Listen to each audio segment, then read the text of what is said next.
Hello students, Assalamu alaikum. It's me Kashif Rahman, your social studies teacher. So today we will study about the lines of longitude and some important lines of longitude, and also we will learn about some effects of latitude. In our previous topic we have learnt about the lines of latitude, okay, and some important uh, things about the map. So let us start from our first topic. Did you know that effects of latitude? Latitude play a major role in the weather and climate around the world, affecting winds, duration of daylight in polar regions, and other physical characteristics. Okay, means latitude क्या करता है? Latitude एक बहुत major role, एक बहुत अहम किरदार अदा करता है मौसम और आबो हवा की तब्दीलियों के अंदर, माहौल यानी कि दुनिया के अंदर। ये क्या करता है? ये विंड्स को मुतासिर करता है, ड्यूरेशन ऑफ डे लाइट, दिन के वक्त को, पोलर रीजन्स के अंदर, यानी कि जो आपका north pole and south pole है, इनको कहते हैं पोलर रीजन्स।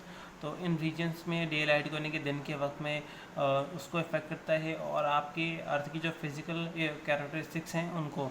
अच्छा, इसके साथ साथ ही temperature is one of the major effect of latitude, कि टेम्परेचर भी एक अहम जो है इसका इफेक्ट है। इस places with the latitude farther away from the equator, जिस तरह ही इक्वेटर है, इक्वेटर से वो कह रहा है प्लेसेस जो हैं वो दूर होती रहेंगी, तो टेम्परेचर क्या होता रहेगा? Equator receive less sunlight and are much cooler as a result. तो उससे क्या होगा कि उसको सूरज की तो रोशनी है वो कम मिलेगी, सूरज की लाइट कम मिलेगी। तो सूरज की लाइट कम मिलेगी मीन सूरज से हमें हीट मिलती है, तो जब हीट ही कम मिलेगी तो फिर आपको पता है मौसम ठंडा होगा। तो इसीलिए सर्दियों में हमारे साथ क्या होता है कि हमें सूरज की जो रोशनी है वो कम मिलती है, और दिन का वक्त जो होता है वो छोटा होता है, रातें लंबी होती हैं, ठीक है। तो उससे क्या होता है कि हमारा इलाका और जो मौसम होता है ठंडा होता है। और जिस तरह अगर आपने लास्ट वीडियो भी जो सन के साथ मैं एक दिन शेयर करूँगा, ठीक है, तो उसमें आपको सन की मूवमेंट नज़र आएंगी कि सन कभी सर्दियों में क्या होता है कि जब दिसंबर नवंबर का मौसम होता है तो हमारे इलाके में जो सन की जो रोशनी हमें मिलती है, तो उसमें क्या होता है कि सन जो है वो बहुत ऊपर चला जाता है, मींस उसकी डिस्टेंस दूर हो जाता है, तो हमें सन की जो हीट है वो इतनी नहीं मिल पाती जितनी हमें नॉर्मली गर्मियों के अंदर मिलती है, ठीक है। तो उससे क्या होता है, जब सनलाइट आपको कम मिलेगी तो फिर आपके जो इलाके हैं वो कूलर होते रहेंगे, यानी कि ठंडे होते रहेंगे, ठीक है, नतीजतन। उसके बाद वो क्या कहता है, the axis of the earth is tilted. जिस तरह मैंने आपको बताया था कि अर्थ का जो एक्सिस है, मीन्स अर्थ ऐसे सीधी नहीं है, बिल्कुल फ्लैट नहीं है, वो थोड़ी सी 23.5 डिग्री में एक्सिस में टिल्ट में है, ठीक है।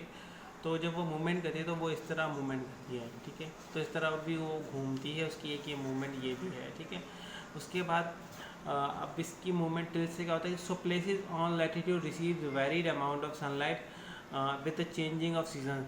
तो इसी से क्या होता है कि जब हमें जो सनलाइट की जो अमाउंट है लैटीट्यूड के अंदर क्या होता है कि जब मूवमेंट आपकी इस तरह और इस तरह होती है तो अमाउंट भी सनलाइट की जो हीट है वो भी वेरी हो रही होती है, मीन्स चेंज हो रही होती है सीजन के साथ, टाइम के साथ साथ, ठीक है। जब टाइम चेंज होता है तो सीज़न भी हमारा चेंज होता है, जैसे कि फ्रॉम अप्रैल टू सितंबर हमें क्या मिलता है, northern in the northern hemisphere is tilted, कि फ्रॉम अप्रैल टू सितंबर, दोबारा सुने, from April to September the northern hemisphere is tilted towards the sun and the southern hemisphere is tilted away from it. यानी कि क्या होता है कि ये सन है, फॉर एग्जांपल ये आपका सन एरिया, ठीक है।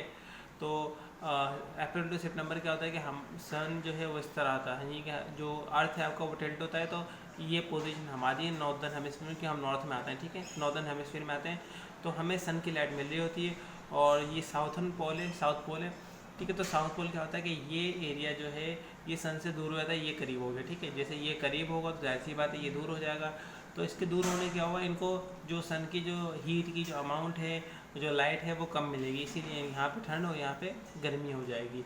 इसीलिए क्या होता है कि जून जुलाई में हमें जो है सख्त गर्मियाँ समर होता है, और नॉर्दर्न हेमिस्फीयर में सर्दियाँ होती है। तो उनका जून जुलाई जो होता है नवंबर दिसंबर में होता है, यानी कि उनका समर नवंबर दिसंबर में होता है साउदर्न हेमिस्फीयर के अंदर। उसके बाद वो क्या कहता है, northern hemisphere tilted toward the sun and southern hemisphere tilted away from it. So that's why the northern hemisphere has summer, at the same time the southern hemisphere has winter। यानी कि नॉर्दर्न हमें जो summer जून जुलाई में summer लगता है, southern hemisphere में वो जो उनके पास जून जुलाई में क्या होता है, सर्दियाँ होती हैं, ठीक है। अब ये देखें, ये कुछ इंपॉर्टेंट लाइंस हैं आपकी लॉन्गिट्यूड लैटिट्यूड की इंपॉर्टेंट लाइन जो हमने पढ़ी थी, the Tropic of Cancer, Tropic of Capricorn, Arctic Circle, Antarctic Circle, North pole and south Pole. तो ये उनकी क्या है, डिग्रीज़ हैं। ठीक है, एक सेंटर में है, बाकी 3 साउथ में, 3 नॉर्थ में इंपॉर्टेंट लाइन। ठीक है, अच्छा ये 2 लाइन है इसमें, एक के प्राइम मेरिडियन दी हुई है और दूसरी ये है सेंट्रल लाइन द इक्वेटर। ठीक है, और बाकी छोटी लाइन है और उनकी आपस में डिग्रीज लिखी हुई हैं, और ये जो लाइन है इनकी भी डिग्रीज लिखी हुई है। ठीक है, तो अभी हम चलते हैं अपने लाइंस ऑफ लॉन्गिट्यूड की तरफ। अच्छा, लाइंस ऑफ लॉन्गिट्यूड में अगर आप देखें तो अगर आपके बुक है, बुक में देखें लाइंस ऑफ लॉन्गिट्यूड में क्या कह रहा है, द वर्टिकल ना, जिस तरह लास्ट वीडियो में मैंने आपको बताया था, the vertical lines that run up to down, जो लाइन ऊपर से नीचे तक आ रही है सीधी लाइन है, on the map are lines of longitude, और सबकी उनकी हाइट एक बराबर है। The lines of longitude are also called meridians, और लाइंस ऑफ लॉन्गिट्यूड को मेरिडियंस भी कहते हैं। ठीक है, ये प्राइम मेरिडियन है यानी कि 0 डिग्री लाइन, और इसके अलावा बाकी जो लाइन है उनको मेरिडियन भी कहते हैं, ये आप जहन में रखिएगा। They are not parallel, they meet up at 1 point. अच्छा, ये पैरेलल नहीं है, क्यों? क्योंकि अगर पैरेलल लाइन वो हैं, फॉर एग्जांपल कि ये लाइन है और इसके ऊपर ये लाइन है, ठीक है, इन दोनों की डिस्टेंस बराबर, लेकिन इसमें क्या होता है कि ये जो लाइन है यहाँ पर शुरू हो रही है, दूसरी भी यहाँ से शुरू हो रही है, फिर यहाँ पर, तो इनके जो पॉइंट है ना ये आपस में मिल रहे हैं, तो ये जो पॉइंट मिलने की वजह से पैरेलल नहीं हो रही। ठीक है, they meet at 1 point at the northern and south poles. Prime meridian के बारे में वो कह रहा है, प्राइम मेरिडियन जो है वो ग्रीनविच मेरिडियन भी कहते हैं, इसको ग्रीनविच लंदन भी कहते हैं। ठीक है, अच्छा, the longitude line that divide the earth into 2 hemisphere, यानी कि वो लाइन जो अर्थ को 2 हेमिस्फीयर में, 2 हिस्सों में डिवाइड करता है, ईस्ट एंड वेस्ट, 2 हिस्सों में डिवाइड करना है। जैसे इक्वेटर जो था, इक्वेटर आपकी अर्थ को 2 हिस्सों में डिवाइड कर रहा था, अगर आप देखें तो इक्वेटर क्या कर रहा था, नॉर्थ एंड साउथ में डिवाइड कर रहा था। अब प्राइम मेरिडियन की तरह इसको ईस्ट एंड वेस्ट में डिवाइड कर रहा था, तो 4 पोर्शन हो गए आपके। ठीक है, 2 लाइनों की वजह से हैज़ द, अच्छा उसके बाद क्या है कि eastern divides earth into 2 hemispheres, the eastern hemisphere and the western hemisphere is called the prime meridian। ठीक है, वो इस लाइन को central line 0 degree vertical line longitude की, इसको हम मेरिडियन कहते हैं, प्राइम मेरिडियन। ठीक है, as lines runs through Greenwich in London, it is also called the Greenwich meridian। अच्छा, ये जो लाइन है लंदन में से गुजरती है, ठीक है, तो इसलिए इसको ग्रीनविच लंदन भी कहते हैं। अब उसके बाद वो लॉन्गिट्यूड के बारे में वो चीज़ आ गई, नेक्स्ट पैरा देख लेते हैं। अच्छा, नेक्स्ट पैरा में वो बता रहे हैं आपको कि longitude line that east of the prime meridian are referred to as east latitude. अच्छा, ये जो लाइन है इस लॉन्गिट्यूड की, लॉन्गिट्यूड के साथ जो दूसरी लाइन है जो ईस्ट में आ रही है ना, तो उसको कहते हैं ईस्ट मेरिडियन। ठीक है, उसको ईस्ट लॉन्गिट्यूड भी कहते हैं, ईस्ट लॉन्गिट्यूड कहते हैं, अगर वो वेस्ट में गुजरे तो वेस्ट लॉन्गिट्यूड कहेंगे। Longitude line of the west prime meridian are referred to as west longitude, यानी कि ईस्ट वाली लाइन को ईस्ट लॉन्गिट्यूड एंड वेस्ट वाली लाइन को वेस्ट लॉन्गिट्यूड कहते हैं। ठीक है, the next the prime meridian is 0 degree longitude, जिस तरह मैंने आपको बताया वो 0 डिग्री है। The earth is then divided into 180 degrees east and 180 degrees waste, यानी कि क्या है कि अर्थ उसके बाद जो डिवाइड हो रही है, यानी कि 180 डिग्री ईस्ट की तरफ, 180 डिग्री वेस्ट की तरफ। ये लाइन्स की नंबर्स के नीचे अगर आप देखें तो आपको नज़र आ रहे होंगे। ठीक है, कि ये 0 है, 0 के बाद 15, 30, फिर 45, फिर 30 का 45, फिर 60, फिर देखेंगे फिर एक लाइन छोड़ दूसरे में 90, तो इस तरह ये 180 डिग्री इधर, 180 डिग्री इधर, इतनी लाइन्स को।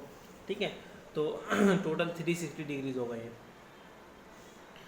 ठीक है, अच्छा उसके बाद इंटरनेशनल डेडलाइन, इंटरनेशनल डेडलाइन को पढ़ लेते हैं। ये भी बहुत एक अहम लाइन है, इसका जो मैप आगे है वो भी आपको दिखाते हैं।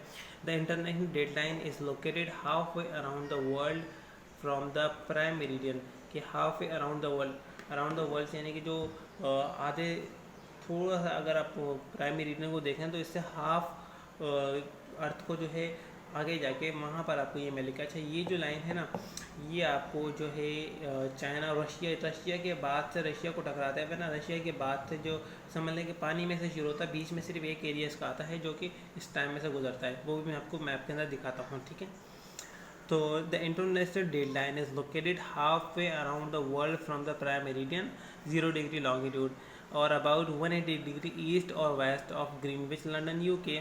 The reference point of the time zone, it is also known as the line of demarcation. It is not a straight line। अच्छा, ये जो demarcation line भी कहलाती है क्योंकि ये आपके डेट्स को टाइम के अंदर तब्दीलियाँ लेकर आती है। ठीक है, टाइम चेंज होता है, यानी कि एक लाइन से दूसरी लाइन के दरमियान में तकरीबन 1 घंटे का फासला होता है, 1 घंटे का चेंज आता है। ठीक है, तो उसकी वजह से क्या होता है कि ये लाइन दूसरी, और ये जो इंटरनेशनल डेटा है ये सीधी स्ट्रेट लाइन भी नहीं है। अब ये लाइन कैसी है ये मैं आपको दिखाता हूँ। इधर ये देखें, ये इंटरनेशनल डेट लाइन, ये जो डेट लाइन है देखिए ये यहाँ से यहाँ पर आ रही है, पूरा ये वर्ल्ड का मैप है, ठीक है। ये आपका तीन, ये अफ्रीका है, ये यूरोप है, ये रशिया है, ठीक है, ये एशिया है, ऑस्ट्रेलिया है, ये कनाडा हो गया, ये अमेरिका हो गया, ये पूरा अर्थ जो है इसमें आ गया, ठीक है। अब ये लाइन समझ लें कि एक पूरी गोल अर्थ को उन्होंने फ्लैट करके आपको दिखा दी। ये है आपकी इंटरनेशनल डेट लाइन जो कि रशिया के बाद से 180 डिग्री के बाद से शुरू होती है लाइन, ठीक है। तो ये लाइन है जो कि इस तरह जा रही है, कुछ यहाँ से शुरू, फिर यूँ आगे इस तरह इस तरह इस तरह, ये इधर, फिर देखें ये ऐसे करें, ठीक है। तो ये वाली लाइन उन्होंने दी हुई है, ठीक है। अब ये जो आप नीचे देख रहे हैं ना ये टाइम है, ठीक है, कि ये जो 13, 14, 11 प्लस फिर 14 ये इधर आ जाता है यूटीसी। यूटीसी में क्या होता है, ये 0 है, ये आपकी यूटीसी जो लाइन है इसको है प्राइम मेरिडियन कहते हैं। ये 0 डिग्री है, ठीक है। इस तरफ -1 घंटा, इस तरफ 1 घंटा प्लस, यानी कि अगर आप यहाँ से इस तरफ को ट्रैवल करेंगे तो टाइम